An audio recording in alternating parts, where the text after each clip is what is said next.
fairly young, 1920 something. Okay. I don't know just when. Like I say, chronology sort of escapes me sometimes and things like that.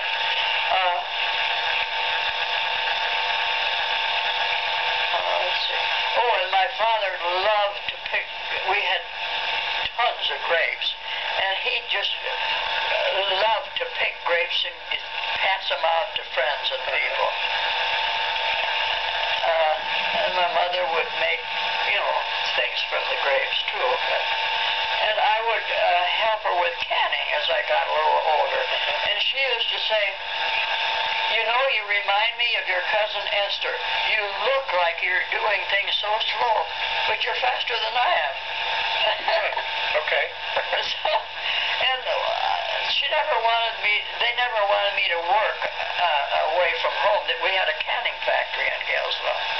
And she thought, working in the canning factory, which a few of my friends did, would make my hay fever worse. Okay. Well, one year I convinced her. I think I was 16. And, I had more fun. They would joke and laugh, and all I did was sit at a counter and pick things out of the peas. But there was an awful smell from that pea canning factory. That's what they canned mostly. Okay. They canned other things. Fortunately, it was down on the lower level, but it would float up in the summertime during those months when they canned. Let's see. But Carl got to work more than I did because he didn't. I think in a way he was probably healthier than I was growing up because of my hay fever. But my mother said my hay fever never stopped me. She said you kept right on playing. You'd go to bed, and I remember taking handkerchiefs and squeezing. And it helped when I squeezed my... That's why I sort of believe in acupressure in some ways. Okay. Because that sort of... But it's true, I kept on playing. And I didn't have it every day, which was a big help. And I think you said previously once to me that Dad wanted to work more when he was young so he could get the money for these projects that he wanted to build and things, right? Because he was always interested in building model this and he needed to earn the money for that. Oh, sure. Yeah. But he did get money from my father. What he did with it was up to him. He got a regular allowance? No, nobody we knew had an allowance. Oh, okay. But, my father would give us money when we went to town. And he would, if Carl wanted something for supplies, he'd give him money. He would have money. For like radio or something? Yeah. Okay. Okay. But, not... as a matter of fact, I know that we got more that way than any of our friends did. Okay. Except for Forrest Duell, I suppose. Okay. But, well, Caroline and I have always been under the impression that I guess things were harder for you two growing up than they actually were. Well, they were economically. I can remember waking up in bed when I was 16 years old and just such a feeling of thankfulness, and joy came over me, and I thought, I am so thankful to have grown up in the family that I did and the circumstances that I did. And I wouldn't have felt that way if we were deprived. Okay. So, but I've always remembered that feeling of just joy and thankfulness, that I was right where I was. Now, of course, I remember Grandmother Paulson's great laugh, but I remember her being quiet a lot of the time. Was that true when you were growing up? No, I don't think... Well, she wasn't quiet at home. She talked a lot. Okay. She talked a lot with her friends. Okay. But she was a great listener with her friends because they enjoyed entertaining her, I think. Okay. Okay. And she had a lot of friends. And I can remember, and she had a lot of younger friends. I can remember one young friend particularly. After her mother died. It was on the other end of town completely. But she would come to see my mother, and she came from a family that didn't really have a lot, but she was absolutely beautiful. And I thought, boy, it's too bad you didn't grow up in different circumstances. But she married somebody and moved to Winona, and she'd still come back and see my mother. And she was, of a different generation. But she had coal black hair that was parted in the center and milky, creamy, smooth skin. And she really was beautiful. She reminded me a little of Hedy Lamarr. Do you remember that movie? I don't remember any movie particular, but I know who she is, because I was struck by her beauty myself. Yeah. So, she reminded me of her. Yeah. And I was foolish enough to think when my father was young and in his prime that he resembled Tyrone Power a lot. Oh, okay. Because he had a dimple in his chin. And he had coal black hair, and the shape of his face was the same.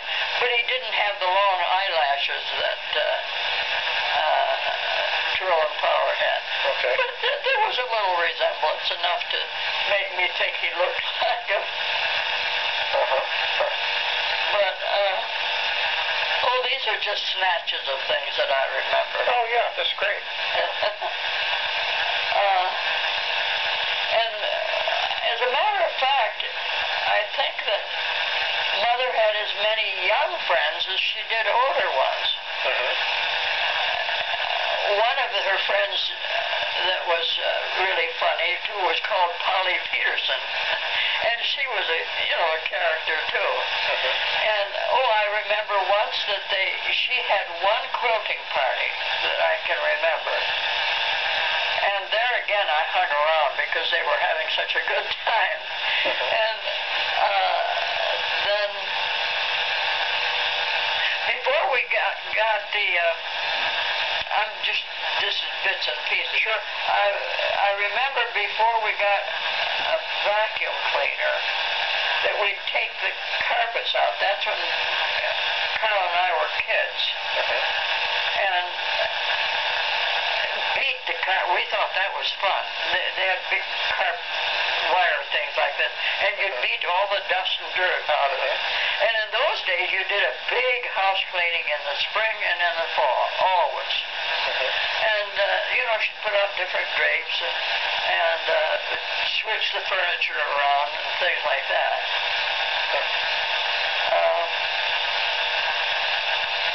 And we had.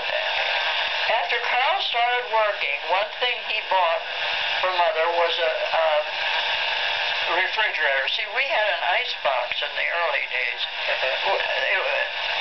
And I remember the Iceman, the Beck, lived near where their first house was. And he would chop the ice, and they'd be big chunks like this. And I can remember him saying, "Iceman, Iceman." And the top of this wooden refrigerator was a fancy thing, walnut cabinet with curlicued columns along the side. It was pretty. And then it was a galvanized steel on the top. And he would put these big chunks of ice in there, and it really kept the food cold. And he'd come every so often, I think if they needed something a little sooner, he would make an extra trip. And in those days, they delivered groceries, of course. And I didn't know that. They did that on a regular basis? She'd just call up on the telephone, and they'd bring the groceries, and usually Haber Engelhagen would put in little sacks of candy for us. Now, is that how most people got their groceries? Yeah. Oh, okay. But I thought that would be a special service that you'd pay extra for. No. And okay. then Mother would take the bill that came with the groceries and check it, and then she'd put it up on a spindle that was hanging beside the door. And if she noticed any discrepancy, she'd call them. She kept pretty good track of that. Okay. And my father rarely got angry. He could get mad, like that time I said he fired. But if he got mad, it was at things, not people. And for instance, I can remember his standing in front of a mirror, and it was, well, in those days, I guess they had the high starch collars. And he couldn't get it to sit the way he wanted, nor could he get the tie to sit. And he got so frustrated that he ripped the shirt apart. So that's the sort of thing he did. Yeah.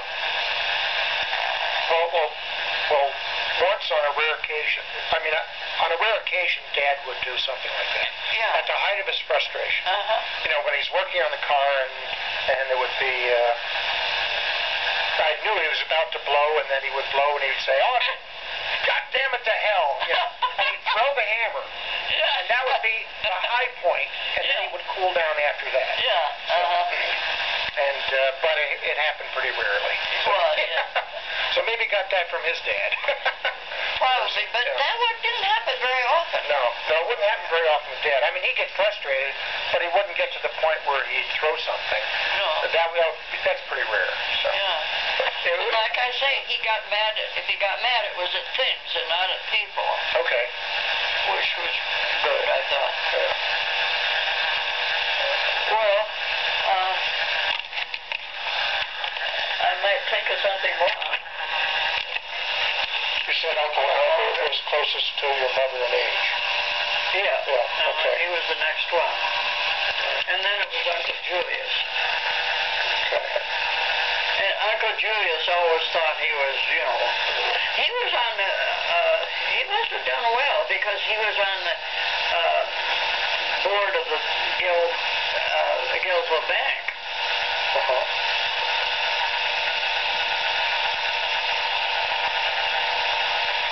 Anyway, when my father was buried, I guess I told you that, the church was packed because, he knew an awful lot of people. Okay. Yeah.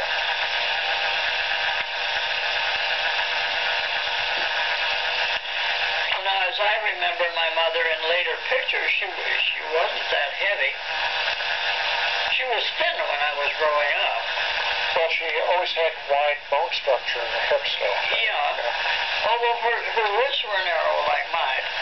Oh, were they? Yeah. Okay. Exactly.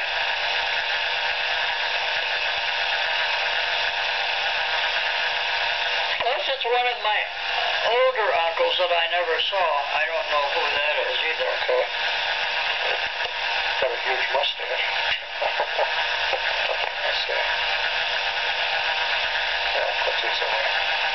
Yeah, I think that's Alma, one of my, what was her mother's name? She died quite young. So this would have been my first cousin once removed, Alma. Okay. I won't label that one. That's too far removed. Let's see.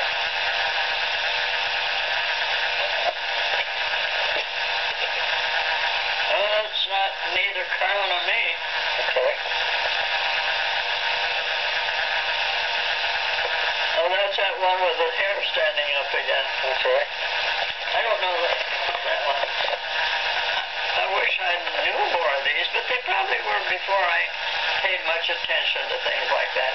And Mother probably had some pictures of her friends, too. The room that was supposed to be a bathroom, when they couldn't get that put in, turned it into a storage room, and she had handmade quilts, and she had a big trunk with she had fur stoles when she was young.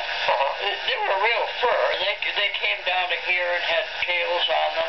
And then she had, I remember some real fancy capes, when she was young. They wore capes, and they were trimmed with jet and beads and sequins and things like that. She had a lot of nice things like that. Well, this is Oscar here, isn't it?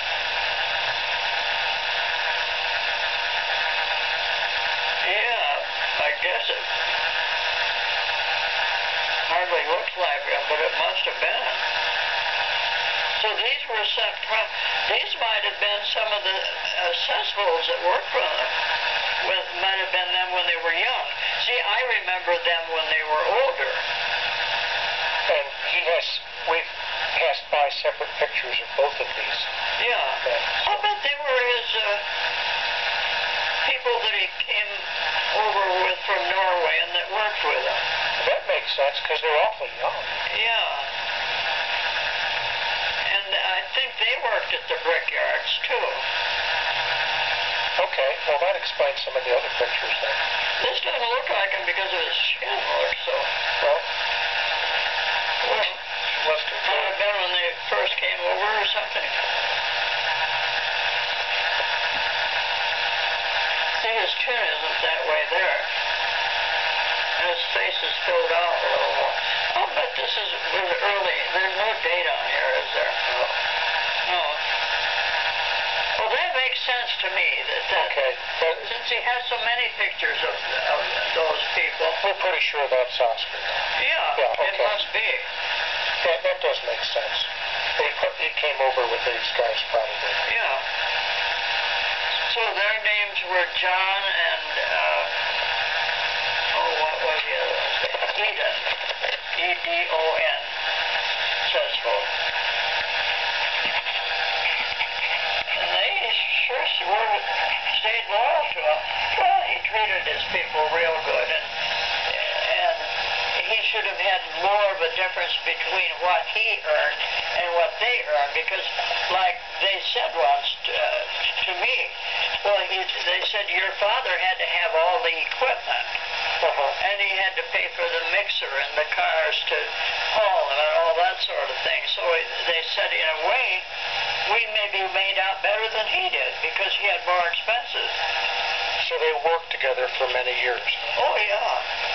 They worked together, oh my goodness, all the time until the latter years of the Great Depression when Dad started working other places.